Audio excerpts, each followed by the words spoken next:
Mablay si Palikpik guys, si Reka na titira. Reka rin the bad boy ng Davao, alias Boy Ugo. Magaling na sa bilyar, swerte pa.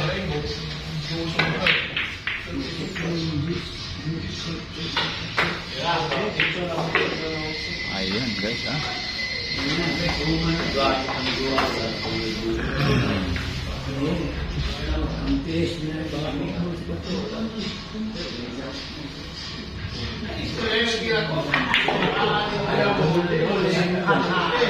Ayan, parang 3 bola na lang po. Si Rick Orinda, the bad boy ng Davao. Talagang may tira talaga. Pang-international ang tira ni Boy Rindal, Boy Ugo.